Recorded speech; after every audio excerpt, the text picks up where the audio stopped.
जय चित्रांश। मंच पर आसीन परम आदरणीय राजीव रंजन जी, आदरणीय चक्रपाणी जी महाराज जी, उपस्थित अतिथिगण और उत्तर प्रदेश, बिहार सहित तमाम राज्यों से, गुजरात, तमाम राज्यों से आए हुए कायस्थ समाज के प्रतिनिधिगण, आपका दिल्ली का सांसद होने के नाते दिल्ली की धरती पर हृदय से स्वागत करता हूं, अभिनंदन करता हूं।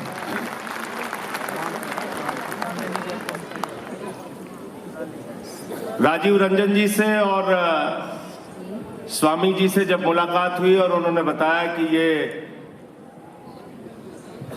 विश्व कायस्थ सम्मेलन का आयोजन दिल्ली में करना चाहते हैं और दिल्ली के मुख्यमंत्री अरविंद केजरीवाल जी उसमें शामिल होंगे, तो एक अच्छा संदेश इससे जाएगा। तो हम लोगों ने केजरीवाल जी से अनुरोध किया कि आप निश्चित रूप से इस कार्यक्रम में आए, और आज अपनी तमाम व्यस्तताओं के बाद वो इस कार्यक्रम में आए और उन्होंने अपना संदेश आपके बीच में दिया और बिल्कुल सही बात कही। इस राष्ट्र के निर्माण में कायस्थ समाज की कितनी बड़ी भूमिका रही है, अगर इसकी चर्चा हम लोग करें तो शायद राजनीतिक दलों को यह समझने में आसानी होगी कि सिर्फ संख्या बल के आधार पर राजनीतिक प्रतिनिधित्व नहीं तय होता, योग्यता और गुणवत्ता के आधार पर भी राजनीतिक प्रतिनिधित्व तय किया जाना चाहिए। अब अगर आजादी के आंदोलन की बात करें तो नेताजी सुभाष चंद्र बोस का नाम लेते ही सबका सिर आदर से झुक जाता है। अगर हम आजादी के आंदोलन की बात करें तो लोकनायक जयप्रकाश नारायण जी का नाम लेने से सीना गर्व से चौड़ा हो जाता है। अगर हम आध्यात्म के क्षेत्र में पूरे दुनिया में संदेश देने की बात करें तो स्वामी विवेकानंद जी का नाम लेने से गर्व से हमारा सर ऊंचा हो जाता है। अगर हम हिंदुस्तान की आजादी के आंदोलन में अपने प्राणों की आहुति देने वाले सबसे नौजवान क्रांतिकारी शहीद खुदीराम बोस का नाम ले तो नौजवानों के मन में देश के लिए लड़ने और सब कुछ न्यौछावर करने का जज्बा पैदा होता है। अगर हम हिंदुस्तान के सर्वोच्च संवैधानिक पद पर देश बनने के बाद, आजाद होने के बाद बैठे हुए व्यक्ति का नाम ले तो डॉक्टर राजेंद्र प्रसाद जी का नाम सबसे पहले आता है। और हिंदुस्तान ही नहीं, पूरे दुनिया में सबसे अच्छे कलाकार का नाम ले तो अमिताभ बच्चन का नाम सबसे आगे। तो आध्यात्म का क्षेत्र हो, क्रांतिकारिता हो, देश के लिए मरने मिटने का जज्बा हो, और या फिर देश को चलाने के लिए संविधान के सर्वोच्च पद पर बैठने की बात हो।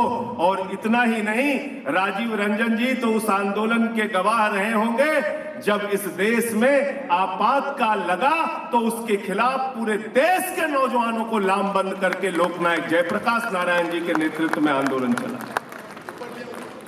संपूर्ण क्रांति का अभियान, संपूर्ण क्रांति। डॉक्टर लोहिया ने सप्त क्रांति की बात की, लोकनायक जयप्रकाश नारायण जी ने संपूर्ण क्रांति की बात की। और अभी दो नाम यहां पे और शामिल होने वाले हैं, आदरणीय यशवंत सिन्हा जी, जिन्होंने देश के 7 बार वित्त मंत्री रहते हुए देश का बजट पेश किया, 7 बार। और शत्रुघ्न सिन्हा जी भी यहां आने वाले हैं, जो सबको खामोश कराते रहते हैं, विरोधियों को। तो आपका एक स्वर्णिम इतिहास है और मैं सिर्फ ये कहना चाहता हूं, राजनीतिक दलों के बारे में आप स्वतंत्र होकर फैसला कीजिए। जो अच्छा काम देश और समाज के लिए करे जो आपको राजनीति में अधिक से अधिक प्रतिनिधित्व दे। उत्तर प्रदेश में हम लोग भी चुनाव लड़ रहे हैं, जो भी आपको राजनीति में अधिक से अधिक प्रतिनिधित्व दे, सम्मान दे, उसके साथ जुड़कर उसको मजबूत करने का काम कीजिए। और मैं चाहता हूं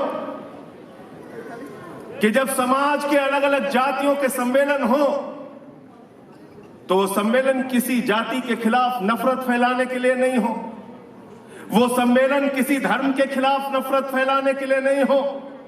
इस देश, इस समाज के लिए आपकी सकारात्मक भूमिका क्या हो सकती है, इस बात के लिए हो, और वो काम आप कर रहे हैं। इसलिए आपको सर झुका के नमन करता हूं, वंदन करता हूं। आप अपनी रचनात्मक, सकारात्मक राजनीतिक और सामाजिक भूमिका का निर्वाह कैसे करेंगे, ये दिशा आज यहां से तय होगी, ऐसा मेरा मानना है।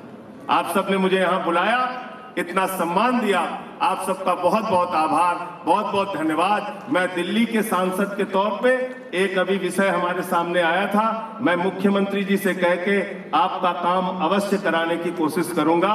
मैं यही आप लोगों को आश्वस्त करना चाहता हूं। बहुत बहुत धन्यवाद, बहुत बहुत आभार। ऐसे ही कुछ और यूजफुल वीडियोस के लिए सब्सक्राइब कीजिए हमारा चैनल महानगर मेल न्यूज और इन वीडियोस को अपने दोस्तों से शेयर करना ना भूलें। लाइक जरूर करें और साथ ही प्रेस करें बेल आइकन ताकि आपको मिल सके हमारे हर नए वीडियो का नोटिफिकेशन।